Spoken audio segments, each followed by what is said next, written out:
أشرقت بالنور ما بين الحضور مثل شمس والكواكب حولها، من كثر ما وجهها يشع نور يذكر الله من يناظر زينها. الله أكبر ما عليها أي قصور، في أمان الحسن محلى زينها، الغلج فيها من إحساس وشعور قدم من الورد لنسيدها.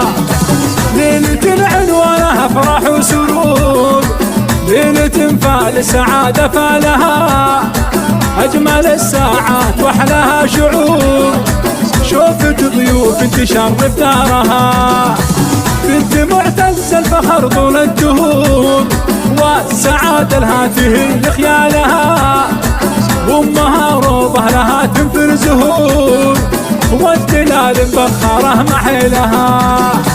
لجل ماني بنتها طول الدهور، وغنت بعد ذا اللحون بعرسها، العروسة لبدت بول ظهور تسحر عيون الخلايق كلها،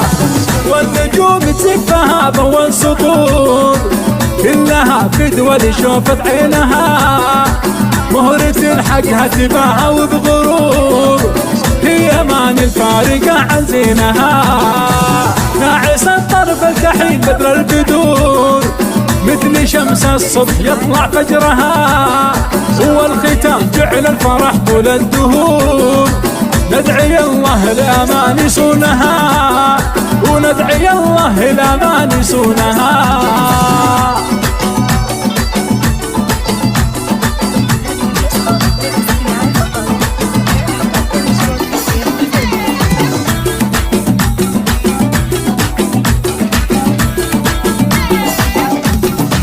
أشرقت بالنور ما بين الحضور مثل شمس والكواكب حولها، من كثر ما وجهها يشع نور يذكر الله من يناظر زينها. الله أكبر ما عليها أي قصور،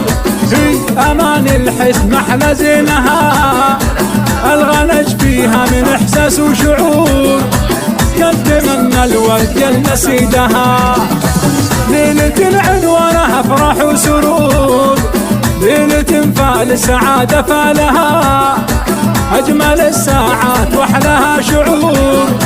شوفت ضيوف تشرف دارها، بنت معتز الفخر طول الدهور، والسعادة لها تهل خيالها، وامها روضة لها تنثر زهور، والدلال مبخرة محيلها،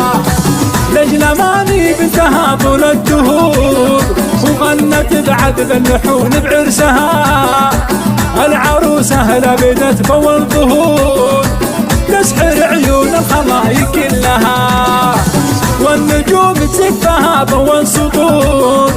كلها فدوى لشوفة عينها، مهرة حقها تباها وبغرور، هي مان الفارقة عن زينها، ناعس الطرف الكحيل بدر البدور، مثل شمس الصبح يطلع فجرها،